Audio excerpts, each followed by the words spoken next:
ಪ್ರಿಯ ವೀಕ್ಷಕರೇ ನಮಸ್ಕಾರ. ಪ್ರಿಯ ವೀಕ್ಷಕರೇ, ಈ ಒಂದು ಸಂಚಿಕೆಯಲ್ಲಿ ಮಾಟ ಮಂತ್ರಗಳ ದುಷ್ಟ ಶಕ್ತಿಯನ್ನು, ದುಷ್ಟ ಪ್ರಭಾವವನ್ನು ಯಾವ ರೀತಿ ನಿರ್ಮೂಲನೆ ಮಾಡಬೇಕು ಅಂತ ಹೇಳಿ ವಿಶೇಷವಾದ ಮಾಹಿತಿಯನ್ನು ನಾನು ನಿಮಗೆ ತಿಳಿಸ್ತಾ ಇದ್ದೇನೆ. ವೀಕ್ಷಕರೇ, ನಿಮ್ಮ ಮನೆಯ ಅಥವಾ ನಿಮ್ಮ ತೋಟದ ಬಳಿ ಅಥವಾ ನಿಮ್ಮ ಪರಿಸರದ ಸುತ್ತ, ನೀವಿರ್ತಕ್ಕಂಥ ಪರಿಸರದ ಸುತ್ತ ಮಾಟ ಮಂತ್ರದ ಕುರುಹುಗಳಾದ ನಿಂಬೆಹಣ್ಣು, ಮೊಟ್ಟೆ, ತೆಂಗಿನಕಾಯಿ, ಗೊಂಬೆ, ಕುಂಕುಮ, ಅರಿಶಿಣ, ವಿಭೂತಿ ಗಟ್ಟಿಗಳು, ಈ ರೀತಿ ಮಾಟ ಮಂತ್ರ ಮಾಡಿರ್ತಕ್ಕಂಥ ಕುರುಗಳು ನಿಮ್ಮ ಮನೆಯ ಸುತ್ತಮುತ್ತ ಕಂಡು ಬಂದರೆ, ಅಥವಾ ನಿಮ್ಮ ಮೇಲೆ ಯಾರಾದರೂ ಮಾಟ ಮಂತ್ರ ಅಥವಾ ಬ್ಲ್ಯಾಕ್ ಮ್ಯಾಜಿಕ್ ಮಾಡಿಸಿದ್ದರೆ ಮತ್ತು ನಿಮ್ಮ ಮನೆಯಲ್ಲಿ ದುಷ್ಟಶಕ್ತಿಗಳು ಪ್ರವೇಶ ಆಗಬಾರ್ದು ಅಂತ ಹೇಳಿದ್ದಾರೆ, ನಿಮ್ಮ ಮನೆಯಲ್ಲಿ ದುಷ್ಟಶಕ್ತಿಗಳು ಪ್ರವೇಶ ಆಗಿದ್ರೆ ಒಂದು ಸರಳವಾಗಿ ಮಾಡಬಹುದಾದಂತಹ ಪರಿಹಾರವನ್ನು ಸೂಚಿಸ್ತೇನೆ. ನನ್ನ ಆಫೀಸಿಗೆ ಭಾಳ ಜನ ಬರ್ತಾ ಇರ್ತಾರೆ.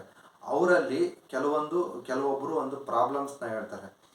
ರಾತ್ರಿ 12 ಗಂಟೆ ಆಗ್ತಿದ್ದಂಗೆ ಸರಿ ಯಾವುದೋ ಒಂದು ಗೆಜ್ಜೆ ಶಬ್ದ ಕೇಳ್ತತೆ, ಯಾರೋ ವಿಚಿತ್ರವಾದ ರೀತಿಯಲ್ಲಿ ಕೂಗೋ ಥರ ಆಗುತ್ತೆ.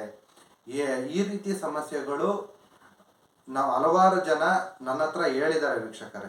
ಸೊ ಮನೆಯಲ್ಲಿ ದುಷ್ಟಶಕ್ತಿಗಳು ಬರಬಾರ್ದು ಅಂತ ಹೇಳಿದರೆ, ದುಷ್ಟಶಕ್ತಿಗಳ ಪ್ರಭಾವ ಕಡಿಮೆ ಆಗಬೇಕು ಅಂತ ಹೇಳಿದರೆ, ಮಾಟ ಮಂತ್ರಗಳ ಪ್ರಭಾವ ನಿಮ್ಮ ಮೇಲೆ ಬೀರಬಾರ್ದು ಅಂತ ಹೇಳಿದರೆ, ನಮ್ಮ ಯಜ್ಞವಾಲ್ಕ್ಯ ಋಷಿಮುನಿಗಳು ಒಂದು ಅದ್ಭುತವಾದಂತಹ ಪರಿಹಾರವನ್ನು ಕೊಟ್ಟಿದ್ದಾರೆ.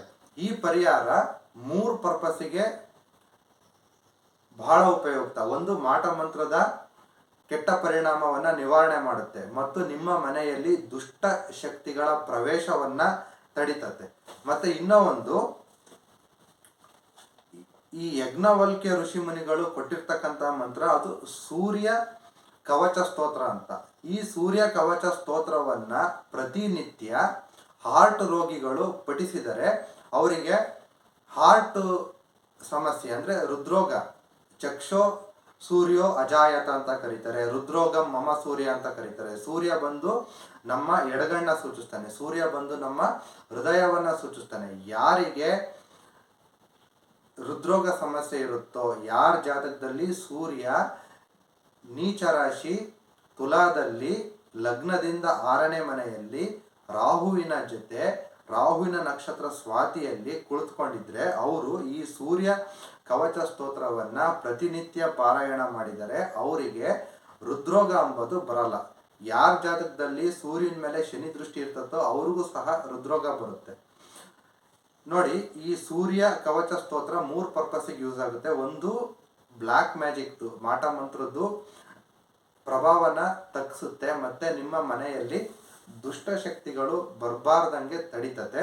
ಮತ್ತು ಸೂರ್ಯ ನಿಮ್ಮ ಜಾತಕದಲ್ಲಿ ಕೆಟ್ಟಿದ್ರೆ ಸೂರ್ಯನ ನೀಚತ್ವವನ್ನು, ಸೂರ್ಯನ ದುಷ್ಟ ಪ್ರಭಾವವನ್ನು ಹೋಗಲಾಡಿಸುತ್ತೆ ಮತ್ತು ಇದು ಹೃದ್ರೋಗನು ವಾಸಿ ಮಾಡುತ್ತೆ ವೀಕ್ಷಕರೇ. ಆ ಯಜ್ಞವಾಲ್ಕ್ಯ ಋಷಿಮುನಿಗಳು ರಚಿಸಿರುವಂತಹ ಸೂರ್ಯ ರಕ್ಷಾ ಕವಚ ಸ್ತೋತ್ರ ಹೀಗೆ ಬರುತ್ತೆ ವೀಕ್ಷಕರೇ.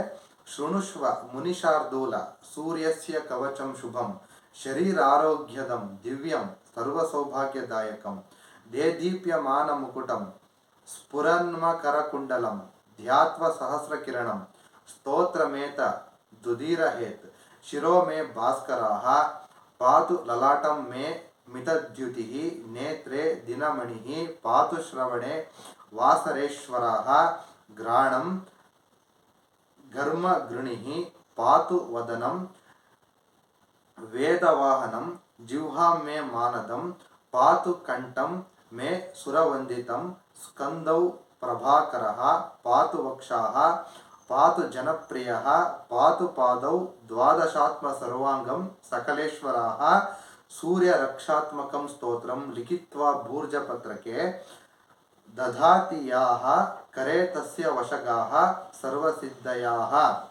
ಸುಸ್ನಾತೋ ಯೋ ಜಪೇತ್ ಸಂಯಜ್ಞೋ ಧೀತೆ ಸ್ವಸ್ಥಮಾನಸಃ ಸ ರೋಗಮುಕ್ತೋ ದೀರ್ಘಾಯುಃ ಸುಖಂ ಪುಷ್ಟಿಂಚ ವಿಂದತಿ ಇತಿ ಶ್ರೀಮದ್ಯಜ್ಞವಲ್ಕ್ಯ ಮುನಿ ವಿರಚಿತಂ ಸೂರ್ಯ ಕವಚ ಸ್ತೋತ್ರಂ ಸಂಪೂರ್ಣಂ.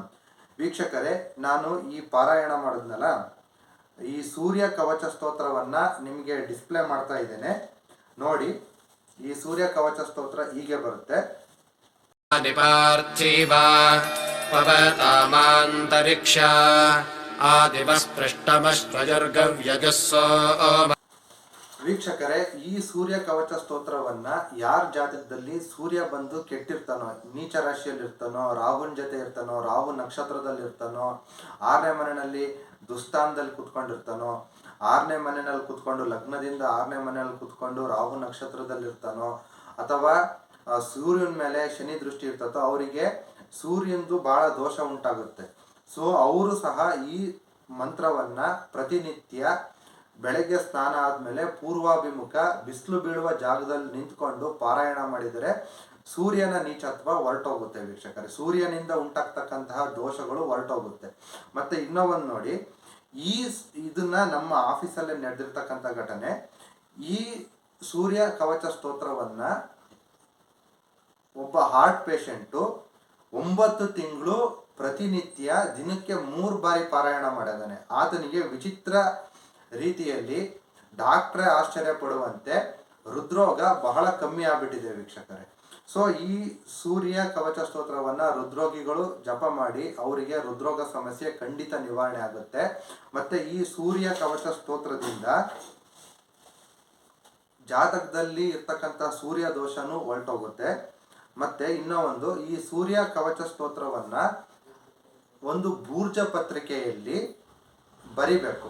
ಆ ಬೂರ್ಜ ಪತ್ರಿಕೆಯಲ್ಲಿ ಬರೆದು ಅದಕ್ಕೆ ಒಂದು ಫ್ರೇಮ್ ಹಾಕಿಸ್ಬೇಕು. ಒಂದು ಬೂರ್ಜ ವೃಕ್ಷ ಅಂತ ಬರುತ್ತೆ, ಅದು ಫಾರೆಸ್ಟ್ ಡಿಪಾರ್ಟ್ಮೆಂಟ್ನವರಿಗೆ ಅದು ಚೆನ್ನಾಗಿ ಗೊತ್ತು. ಆ ಬೂರ್ಜ ವೃಕ್ಷ ಈಗ ಫಾರೆಸ್ಟಲ್ಲಿ ಸಿಗುತ್ತದು, ಅಥವಾ ಈ ಇವಾಗ ಇದು ಕಲಿಗಾಲ, ಆ ಬೂರ್ಜ ವೃಕ್ಷ ಸಿಗಲಿಲ್ಲ ಅಂತಂದರೆ ಒಂದು ತಾಮ್ರದ ತಗಡಿನಲ್ಲಿ ಸಮೇತ ಬರ್ದಾಕ್ಬೋದು. ಆ ಬೂರ್ಜ ವೃಕ್ಷನ ಮೋಸ್ಟ್ ಕೇಸಲ್ಲಿ ಇವಾಗ ಅಟ್ ಪ್ರೆಸೆಂಟು ಇಲ್ಲ, ಅದು ಎಲೆ ಸಿಗೋದು ಬಹಳ ರೇರ್ ಆಗುತ್ತದು. So every rule has an exception ಅಂತ ಕರೀತಾರೆ. ಈ ಸೂರ್ಯ ಕವಚ ಸ್ತೋತ್ರವನ್ನ ಒಂದು ತಾಮ್ರದ ತಗಡಿನಲ್ಲಿ ಬರಿಬೇಕು. ಬರೆದು ಅದಕ್ಕೆ ಒಂದು ಫ್ರೇಮ್ ಹಾಕಿಸಿ ಮನೆಯ ಮುಖ್ಯ ದ್ವಾರದಲ್ಲಿ, ಅಂದರೆ ಮನೆಯ ಒಂದು ಸಿಂಹದ್ವಾರದಲ್ಲಿ ಪ್ರತಿಷ್ಠಾಪಿಸಬೇಕು. ಸೂರ್ಯನ ಪುತ್ರ ಯಾರು? ಶನಿ, ಯಮ. ಮತ್ತೆ ಗರುಡನು ಸಹ ಸೂರ್ಯನ ಪುತ್ರ ಅವನು.